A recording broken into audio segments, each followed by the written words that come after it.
안녕하십니까, 알파스트리트 파트너스입니다. 2023년 12월 28일 목요일 마감 시장 보겠습니다. 코스피 지수가 1.6% 올라서 2655로 마감을 했습니다.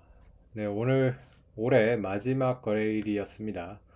마지막 거래일에 그래도 1.6% 비교적 큰 폭으로 올라서 참 기분 좋게 연말을 마감한 것 같습니다. 오늘 외국인이 6천억, 기관이 8천억대 이렇게 사면서 굉장히 크게 매수가 들어왔고요. 개인이 1조 3천억을 넘게 팔면서 개인이 차익 실현을 많이 했습니다. 네. 오늘 코스피 보면 참 오늘만 봤을 때는 참 놀랍죠. 꽤 지금 이렇게 강한 매수가 들어와가지고 내년에 굉장히 좋을 거를 예고하는 건가? 네, 그런 생각도 듭니다. 특히 외국인들의 선물 매수가 상당히 공격적입니다. 지금 보면 프로그램 쪽에서도 그래서 매수가 이렇게 많이 들어왔는데요. 외국인들이 지수를 상방으로 상당히 보고 있는 것 같습니다. 네, 간밤에 미국 증시 나쁘지 않았습니다. 미국도 다우는 0.3% 이렇게 오르면서 다우가 또 사상 최고치를 경신을 했고요. 네, S&P 나스닥도 뭐 조금씩은 올랐습니다. 그래서 미국이 뭐 상승폭이 크지는 않는데 계속해서 사상 최고치 경신하고 있는 그런 모습은 상당히 좋은 그런 모습입니다. 오늘 특히 좀 특이한 거는 중국 증시가 꽤 반등을 했어요. 중국 증시가 그래도 1%대 반등을 하면서 오랜만에 반등하는 모습을 보여줬고요. 그래가지고 우리나라도 좀 더 중국의 영향을 받아서 강하지 않았나, 네, 그런 생각이 듭니다. 네, 그리고 원달러 환율 같은 경우도 참 많이 빠졌죠. 오늘 특히 많이 빠져가지고요. 지금 1280원대 이렇게 또 진입을 했습니다. 그래서 원달러 환율을 봐도 우리나라가 지금 경제가 턴어라운드 하고 있다는 것을 보여줍니다. 지금 12월 달 사실 20일까지 수출 데이터도 나왔는데 그것도 좋아요. 그래서 12월 수출도 좋을 것 같고요. 그래서 우리나라가 확실히 이제 바닥을 찍고서 좀 올라가는 거 아닌가. 네, 그런 생각이 계속해서 듭니다. 네, 주요 종목 한번 보시겠습니다. 오늘 보시면 전체적으로 다 올랐는데요. 그 중에서 조금 상승폭이 컸던 데를 보면 일단 바이오 섹터가 상당히 좋았어요.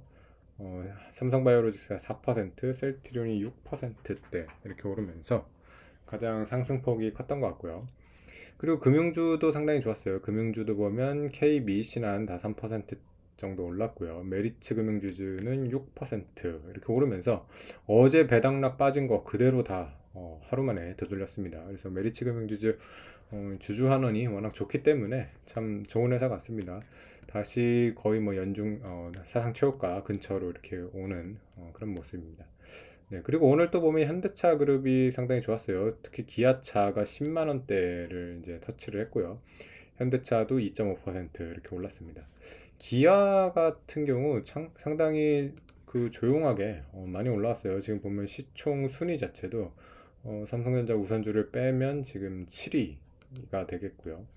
기아의 사상 최고가가 10만 2천 원입니다. 그래서 지금 사상 최고치 거의 근처에 와 있는 그런 모습입니다. 그래서 기아가 지금 현대차보다도 상대적으로 또 더 좋고요. 네, 그래서 주가 흐름도 이렇게 계속 좋습니다. 그래서 기아 같은 경우는 뭐 진짜 조만간 사상 최고치 한번 뚫지 않을까, 네, 그런 생각이 듭니다.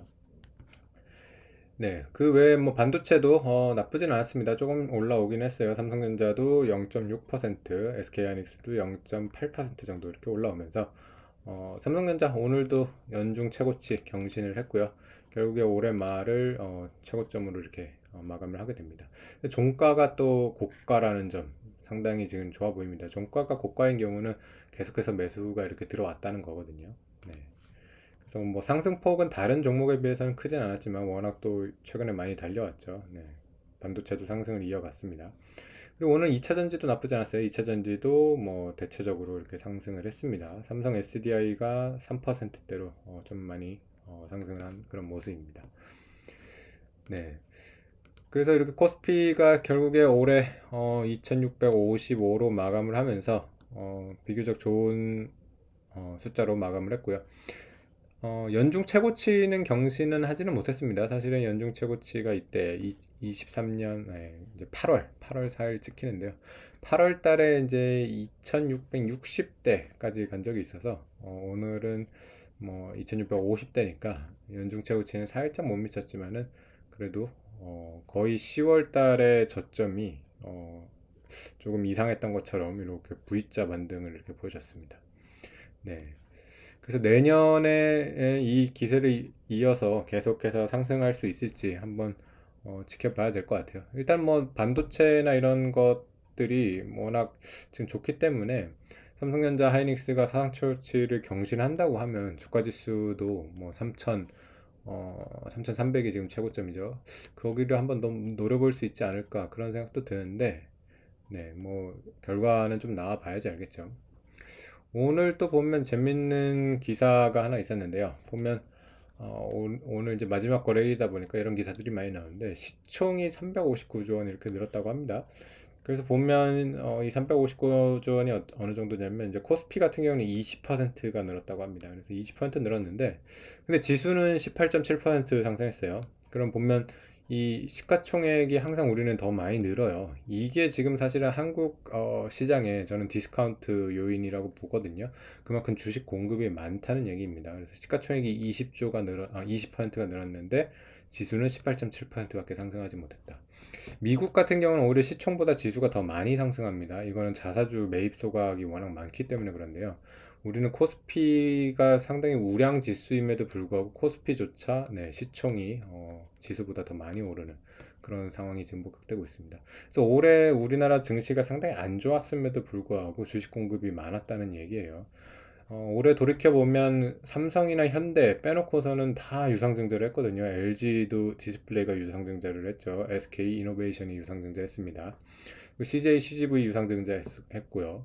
그래서 뭐 주요 기업들이 대기업들도 다 이렇게 유상증자를 할 정도로 굉장히 좀 주주 환원 면에서는 안 좋았던 그런 한 해였습니다.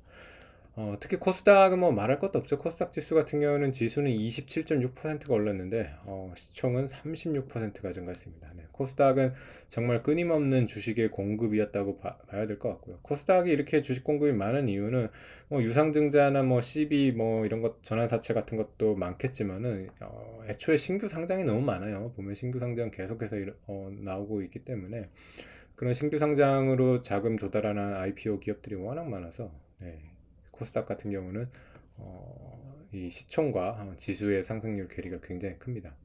네, 이렇게 이 괴리가 크다는 것은 코스닥이 워낙 올라가기가 어렵다는 얘기고요. 코스닥 지수를 지금 보시면 지금 866인데 네, 거의 30년 전에 코스닥이 시작했을 때 그때 지수가 1000입니다. 네, 그래서 30년 동안 지금 지수가 하나도 못 오른 그런 코스닥 지수입니다. 더군다나 지금 이 지수가 코스닥은 상당히 비싼 지금 수준입니다. 네, 코스피에 비해서 PBR이 굉장히 높거든요. 코스피는 PBR이 1이 안 되는데 코스닥 같은 경우는 지금 한 거의 2 가까이 되는 그런 PBR이라서 코스닥 지수가 굉장히 고평가되어 있습니다.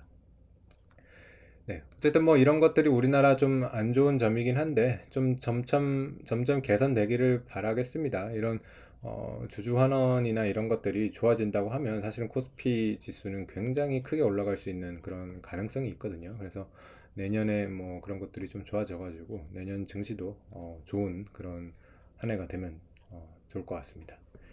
네, 오늘 시장은 여기까지 하겠습니다. 감사합니다.